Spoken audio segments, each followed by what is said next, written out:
ఈరోజు ఆంధ్రప్రదేశ్ 8వ తరగతి ఫిజిక్స్ సెమిస్టర్ 1 పాఠ్యపుస్తకంలోని మొదటి పాఠానికి సంబంధించిన పరీక్షను చూద్దాం. మొదటి పాఠం బలం పీడనం. ఇందులో 2 నుంచి 35వ పేజీ వరకు. ముందుగా నేను ప్రశ్నలు చదువుతాను, మీరు కూడా ఆన్సర్లు రాయండి. లాస్ట్లో ఆన్సర్లు చూద్దాం. క్రింది వానిలో స్పర్శా బలం: 1 సౌర విద్యుత్ బలం, 2 గురుత్వాకర్షణ బలం, 3 కండర బలం, 4 అయస్కాంత బలం. క్రింది వానిలో స్పర్శా బలం: 1 సౌర విద్యుత్ బలం, 2 గురుత్వాకర్షణ బలం, 3 కండర బలం, 4 అయస్కాంత బలం. ఒక వస్తువుపై 2 బలాలు వ్యతిరేక దిశలో పనిచేస్తూ ఉంటే దానిపై పనిచేసే ఫలిత బలం: 1 2 బలాల మధ్య భేదం, 2 2 బలాల మొత్తం, 3 2 బలాలలో తక్కువ బలం, 4 2 బలాల్లో ఎక్కువ బలం. ఒక వస్తువుపై 2 బలాలు వ్యతిరేక దిశలో పనిచేస్తూ ఉంటే దానిపై పనిచేసే ఫలిత బలం: 1 2 బలాల మధ్య భేదం, 2 2 బలాల మొత్తం, 3 2 బలాల్లో తక్కువ బలం, 4 2 బలాల్లో ఎక్కువ బలం. ఘర్షణ బలం ఎల్లప్పుడూ కూడా చెలించే వస్తువులపై పనిచేస్తుంది. దాని దిశ ఎల్లప్పుడూ చెలించే దిశకి ఎలా ఉంటుంది? 1 ఒకే దిశలో, 2 వ్యతిరేకంగా, 3 సమాంతరంగా, 4 పైవేవి కాదు. ఘర్షణ బలం ఎల్లప్పుడూ కూడా చెలించే వస్తువులపై పనిచేస్తుంది. దాని దిశ ఎల్లప్పుడూ చెలించే దిశకి ఎలా ఉంటుంది? 1 ఒకే దిశలో, 2 వ్యతిరేకంగా, 3 సమాంతరంగా, 4 పైవేవి కాదు.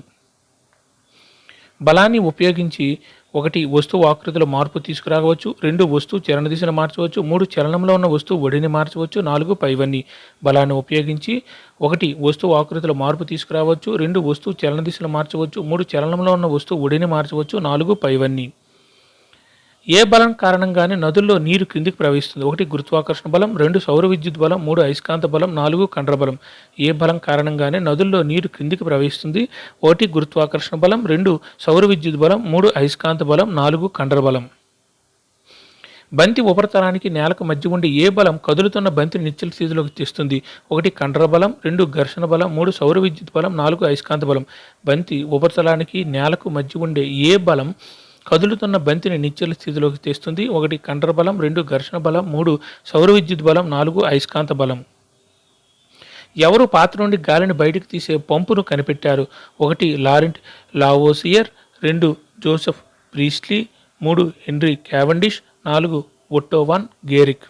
ఎవరు పాత్ర నుండి గాలిని బయటకు తీసే పంపును కనిపెట్టారు? 1 Laurent Lavoisier, 2 Joseph Priestley, 3 Henry Cavendish, 4 Otto von Guericke. ఒక వస్తువు చలన స్థితిని వేటి ద్వారా వివరించవచ్చు? 1 చలన దిశ, 2 దాని వడి, 3 పైవన్నీ, 4 2 మాత్రమే. ఒక వస్తువు చలన స్థితిని వేటి ద్వారా వివరించవచ్చు? 1 చలన దిశ, 2 దాని వడి, 3 పైవన్నీ, 4 2 మాత్రమే. పీడనం ఈక్వల్ టు: 1 అది ప్రయోగించబడే వైశాల్యము బై బలం, 2 బలం బై అది ప్రయోగించబడే వైశాల్యం, 3 బలం ఇంటూ అది ప్రయోగించబడే వైశాల్యం, 4 బలం ప్లస్ అది ప్రయోగించబడే వైశాల్యం. పీడనము ఈక్వల్ టు: 1 అది ప్రయోగించబడే వైశాల్యం బై బలం, 2 బలం బై అది ప్రయోగించబడే వైశాల్యం, 3 బలం ఇంటూ అది ప్రయోగించబడే వైశాల్యం, 4 బలం ప్లస్ అది ప్రయోగింపబడే వైశాల్యం. ఒక వస్తువుపై వ్యతిరేక దిశలో పనిచేసే 2 బలాలు సమానమైతే దానిపై ఫలిత బలం: 1 శూన్యం, 2 అనంతం, 3 2 బలాల మొత్తం, 4 రెట్లు ఎక్కువ. ఒక వస్తువుపై వ్యతిరేక దిశలో పనిచేసే 2 బలాలు సమానమైతే దాని ఫలిత బలం: 1 శూన్యం, 2 అనంతం, 3 2 బలగాలు కాదని 2 బలాలు మొత్తం, 4 రెట్లు ఎక్కువ. ఒక వస్తువుపై ప్రయోగించబడిన బల దిశ కదిలే దిశలోనే ఉంటే వస్తువు ఒడి: 1 తరుగుతుంది, 2 మార్పు లేదు, 3 అంచనా వేయలేము, 4 పెరుగుతుంది. వస్తువుపై ప్రయోగించబడిన బల దిశ కదిలే దిశలోనే ఉంటే వస్తువు ఒడి ఏమవుతుంది అంటున్నారు? 1 తరుగుతుంది, 2 మార్పు లేదు, 3 అంచనా వేయలేము, 4 పెరుగుతుంది. వస్తువు చలన స్థితులు: 1 వస్తువు నిశ్చలంగా ఉండటం, 2 వస్తువు చలనంలో ఉండటం, 3 పైవన్నీ, 4 2 మాత్రమే. వస్తువు చలన స్థితులు: 1 వస్తువు నిశ్చలంగా ఉండటం, 2 వస్తువు చలనంలో ఉండటం, 3 పైవన్నీ, 4 2 మాత్రమే. ఈ పటం దేనిని తెలియజేస్తుంది? పక్కన ఉన్న పటం చూడండి. ఈ పటం అనేది దేనిని తెలియజేస్తుందని అడుగుతున్నారు. 1 ద్రవాలు ఒకే లోతు వద్ద సమాన పీడనాన్ని కలిగిస్తాయి, 2 నీటి వల్ల కలిగే పీడనం ఆ గొట్టంలో నీటి స్తంభం ఎత్తుపై ఆధారపడి ఉంటుంది, 3 బాటిల్ ఎత్తు కనుగొనడం, 4 నీటి స్తంభం ఎత్తు కొలవడం. ఈ పటం దేనిని తెలియజేస్తుంది? 1 ద్రవాలు ఒకే లోతు వద్ద సమాన పీడనాన్ని కలిగిస్తాయి, 2 నీటి వల్ల కలిగే పీడనం ఆ గొట్టంలో నీటి స్తంభం ఎత్తుపై ఆధారపడి ఉంటుంది, 3 బాటిల్ ఎత్తు కొలవడం, 4 నీటి స్తంభం ఎత్తు కొలవడం. భారీ బరువును మోయాల్సి వచ్చినప్పుడు కూలి తన తలపై గుండ్రంగా చుట్టిన గుడ్డని ఎందుకు పెట్టుకుంటాడు? 1 పీడనం పెంచడానికి, 2 పీడనం తగ్గించడానికి, 3 స్పర్శ వైశాల్యాన్ని పెంచాలని, 4 2 మరియు 3 భారీ వస్తువులను మోయాల్సి వచ్చినప్పుడు కూలి తన తలపై గుండ్రంగా చుట్టిన గుడ్డను ఎందుకు పెట్టుకుంటాడు? 1 పీడనం పెంచడానికి, 2 పీడనం తగ్గించడానికి, 3 స్పర్శ వైశాల్యాన్ని పెంచాలని, 4 2 మరియు 3 మనం పీడనాన్ని లెక్కించాల్సిన ఉపరితలానికి ఎలా పనిచేసే బలాన్ని మాత్రం పరిగణలోకి తీసుకుంటాం. 1 సమాంతరంగా, 2 లంబంగా, 3 45 డిగ్రీల కోణంలో, 4 75 డిగ్రీల కోణంలో. మన పీడనాన్ని లెక్కించాల్సిన ఉపరితలానికి ఎలా పనిచేసే బలాన్ని మాత్రం పరిగణలోకి తీసుకుంటాం. 1 సమాంతరంగా, 2 లంబంగా, 3 45 డిగ్రీల కోణంలో పనిచేసేవి, 4 75 డిగ్రీల కోణంలో పనిచేసేవి. అందరూ ఆన్సర్లు రాశారా? ఓకే, ఇప్పుడు ఆన్సర్లు చూద్దాం. క్రింది వానిలో స్పర్శాబలం కరెక్ట్ ఆన్సర్ 3 కండర బలం. క్రింది వానిలో స్పర్శాబలం అంటే స్పర్శ ఉండాలంటే తాకిడి ఉండాలి. కండర బలంలో మాత్రం తాకిడి ఉంటుంది. సౌర విద్యుత్ బలంలో తాకిడి ఉండదు, గురుత్వాకర్షణ బలంలో ఉండదు. అయస్కాంత బలంలో ఒక వస్తువులు 2 కూడా తాకి ఉండకపోయినా అయస్కాంత బలం అని పనిచేస్తుంది. కాబట్టి కరెక్ట్ ఆన్సర్ 3. క్రింది వానిలో స్పర్శాబలానికి ఉదాహరణకి ఏదైనా చెప్పుకోవచ్చు అంటే మనం కండర బలం చెప్పుకోవచ్చు. Correct answer 3. ఒక వస్తువుపై 2 బలాలు వ్యతిరేక దిశలో పనిచేస్తూ ఉంటే దానిపై పనిచేసే ఫలిత బలం. కరెక్ట్ ఆన్సర్ 1 2 బలాల మధ్య భేదమే ఫలిత బలం అవుతుంది. ఒక వస్తువుపై 2 బలాలు వ్యతిరేక దిశలో పనిచేస్తూ ఉంటే దానిపై పనిచేసే ఫలిత బలం ఏమవుతుందంటే 2 బలాల మధ్య భేదం ఉంటుంది. 2 ఒకే దిశలో పనిచేస్తే ఫలిత బలం ఆ 2 బలాల మొత్తం అవుతుంది. అదే వ్యతిరేక దిశలో పనిచేస్తే ఫలిత బలం ఏమవుతుందంటే 2 బలాల మధ్య భేదం అవుతుంది. Correct answer 1. ఘర్షణ బలం ఎల్లప్పుడూ కూడా చెలించే వస్తువులపై పనిచేస్తుంది. దాని దిశ ఎల్లప్పుడూ చెలించే దిశకు ఎలా ఉంటుంది? కరెక్ట్ ఆన్సర్ 2 వ్యతిరేకంగా. ఘర్షణ బలం ఎల్లప్పుడూ కూడా చెలించే వస్తువులపై పనిచేస్తుంది. అంటే వస్తువు చెలిస్తుంది, దానిపై ఘర్షణ బలం పనిచేస్తూ ఉంటుంది. దాని దిశ ఎల్లప్పుడూ చెలించే దిశకు ఎలా ఉంటుంది? ఆ వస్తువు యొక్క చెలించే దిశకు ఘర్షణ బలం ఎప్పుడూ వ్యతిరేకంగానే ఉంటుంది. కాబట్టి దాని ఒడి తగ్గుతూ ఉంటుంది. Correct answer 2.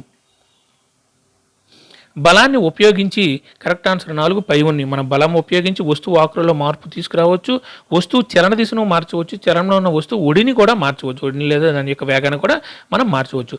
బలాన్ని ఉపయోగించి వస్తువు ఆకృతిలో మార్పు తీసుకురావచ్చు, వస్తువు చలన దిశను మార్చవచ్చు, చలనంలో ఉన్న వస్తువు ఒడి లేదా వేగాన్ని కూడా మనం మార్చవచ్చు. కరెక్ట్ ఆన్సర్ 4 పైవన్నీ. ఏ బలం కారణంగానే నదుల్లో నీరు క్రిందికి ప్రవహిస్తుంది? కరెక్ట్ ఆన్సర్ 1 గురుత్వాకర్షణ బలం. ఏ బలం కారణంగానే నదుల్లో నీరు క్రిందికి ప్రవహిస్తుందంటే గురుత్వాకర్షణ బలం. Correct answer 1. బంతి ఉపరితలానికి నేలకు మధ్య ఉండి ఏ బలం కదులుతున్న బంతిని నిశ్చల స్థితిలోకి తెస్తుంది? కరెక్ట్ ఆన్సర్ 2 ఘర్షణ బలం.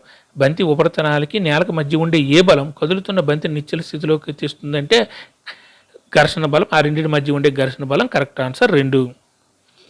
ఎవరు పాత్ర నుండి గాలిని బయటికి తీసే పంపును కనిపెట్టారు? Correct answer 4 Otto von Guericke.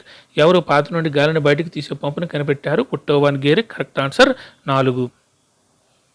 ఒక వస్తువు చలన స్థితిని వేటి ద్వారా వివరించవచ్చు అంటే కరెక్ట్ ఆన్సర్ 3 పైవన్నీ. చలన దిశ, దాని ఒడి. ఒక వస్తువు యొక్క చలన స్థితిని వేటి ద్వారా వివరించవచ్చు అంటే చలన స్థితిని దాని యొక్క చలన దిశను బట్టి, ఆ వస్తువు యొక్క ఒడిని బట్టి ఆ వస్తువు యొక్క చలన స్థితిని మనం వివరించవచ్చు. కరెక్ట్ ఆన్సర్ 3 పైవన్నీ. పీడనం ఈక్వల్ టు కరెక్ట్ ఆన్సర్ 2 బలంపై 5 ప్రయోగించబడే వైశాల్యం. పీడనానికి సూత్రం ఏంటంటే బలముపై 5 ప్రయోగించబడే వైశాల్యం. Correct answer 2. ఒక వస్తువుపై వ్యతిరేక దిశలో పనిచేసే 2 బలాలు సమానమైతే దానిపై ఫలిత బలం. కరెక్ట్ ఆన్సర్ 1 శూన్యం. ఒక వస్తువుపై వ్యతిరేక దిశలో పనిచేసే 2 బలాలు సమానమైతే దానిపై ఫలిత బలం ఏంటవుతుందంటే శూన్యం అవుతుంది. ఎందుకంటే ఒక వస్తువుపై వ్యతిరేక దిశలో పనిచేసే బలానికి ఫలిత బలానికి సూత్రం ఏంటంటే ఒక వస్తువుపై వ్యతిరేక దిశలో 2 బలాలు పనిచేస్తే ఫలిత బలానికి సూత్రం ఏం చెప్పుకున్నాం? ఆ 2 బలాల మధ్య డిఫరెన్స్, తేడా. ఇక్కడ ఆ 2 బలాలు సమానమయ్యాయి కాబట్టి ఫలిత బలం ఏమవుతుంది? 2 సమానం కాబట్టి ఫలిత బలం ఒకదాని నుంచి ఒకటి తీస్తే శూన్యం వస్తుంది. కాబట్టి కరెక్ట్ ఆన్సర్ 1 శూన్యం. వస్తువుపై ప్రయోగించబడిన బల దిశ కదిలే దిశలోనే ఉంటే వస్తువు ఒడి ఏమవుతుంది? వస్తువు ప్రయోగించబడిన బల దిశ కదిలే దిశలో ఉంటే ఏమవుతుందంటే పెరుగుతుంది. Correct answer 4. వస్తువుపై ప్రయోగించబడిన బల దిశ ఆ వస్తువు కదిలే దిశలోనే ఉంటే వస్తువు వేడవుతుంది, ఏమవుతుందంటే పెరుగుతుంది. Correct answer 4. వస్తువు చలన స్థితులు. కరెక్ట్ ఆన్సర్ 3 పైవన్నీ. వస్తువు నిశ్చలంగా ఉండటం, వస్తువు చలనం ఉంటుంది. ఈ 2 కూడా చలన స్థితులు అవుతాం. వస్తువు నిశ్చలంగా ఉంది అనేసి అంటే అది చలన స్థితిలో లేదని కాదు, ఆ వస్తువు చలన స్థితిలోనే ఉందని అర్థం. కానీ దాని ఒడి మాత్రం 0 నిశ్చలంగా ఉండేటప్పుడు. వస్తువు చలనంలో ఉండటం కూడా వస్తువు యొక్క చలన స్థితిని తెలియజేస్తుంది. కరెక్ట్. కాబట్టి కరెక్ట్ ఆన్సర్ 3 పైవన్నీ. వస్తువు నిశ్చలంగా ఉండటం కూడా చలన స్థితి, వస్తువు చలనంలో ఉండడం కూడా వస్తువు యొక్క చలన స్థితి. ఈ పటం దేనిని తెలియజేస్తుంది? ఈ పటాన్ని చూడండి. ఈ పటం దేనిని తెలియజేస్తుంది అంటున్నారు. Correct answer 1. ద్రవాలు ఒకే లోతు వద్ద సమాన పీడనాన్ని కలిగిస్తాయి. ఈ ఈ ప్రయోగం అంటే ఇది పటం టెక్స్ట్ బుక్లో మనం దేన్ని తెలియజేస్తుంది అంటే ద్రవాలు ఒకే లోతు వద్ద సమాన పీడనాన్ని కలిగజేస్తాయి అనే దాన్ని ఇది తెలియజేస్తుంది. Correct answer 1. ఇటువంటి ప్రశ్నలు డిఎస్సిలో రావడం జరిగింది, కొంచెం అబ్జర్వ్ చేయండి. భారీ బరువులు మోయాల్సి వచ్చినప్పుడు కూలి తన తలపై గుండ్రంగా చుట్టిన గుడ్డను ఎందుకు పెట్టుకుంటాడు? కరెక్ట్ ఆన్సర్ 4, 2 మరియు 3. పీడనం పెంచడానికి పీడనం తగ్గించడానికి, స్పర్శ వైశాల్యాన్ని పెంచడానికి. భారీ బరువును మోయాల్సి వచ్చినప్పుడు కూలి తన తలపై గుండ్రంగా చుట్టిన గుడ్డను ఎందుకు పెట్టుకుంటాడంటే పీడనం తగ్గించడానికి, స్పర్శ వైశాల్యం పెంచడానికి. సింపుల్గా పీడనం ఇది కూడా బలం బై వైశాల్యం కదా, అంటే దానిపై కొలువు చేసే ఒత్తిడి యొక్క వైశాల్యం కదా. ఇక్కడ అతను స్పర్శ వైశాల్యాన్ని పెంచుతాడు, అంటే హారంలో స్పర్శ వైశాల్యం పెంచితే ఏమవుతుంది? పీడనం వాల్యూ కూడా తగ్గుతుంది. కాబట్టి రెండు జరుగుతాయి, పీడనం తగ్గించడానికి, స్పర్శ వైశాల్యం పెంచడానికి. కరెక్ట్ ఆన్సర్ 4, 2 మరియు 3. మన పీడనాన్ని లెక్కించాల్సిన ఉపరితలానికి ఎలా పనిచేసే బలాన్ని మాత్రమే మనం పరిగణలో తీసుకుంటాం. కరెక్ట్ ఆన్సర్ 2, లంబంగా పనిచేసే బలాన్ని మాత్రమే పరిగణలో తీసుకుంటాం. మనం పీడనాన్ని లెక్కించాల్సిన ఉపరితలానికి ఎలా పనిచేసే బలాన్ని మాత్రం మనం పరిగణలో తీసుకుంటాం అంటే లంబంగా పనిచేసే బలాన్ని మాత్రం మనం పరిగణలో తీసుకుంటాం. Correct answer 2. అందరూ ఎగ్జామ్ రాశారా? కింద ఆన్సర్లు కూడా ఉన్నాయి, చూసుకోండి.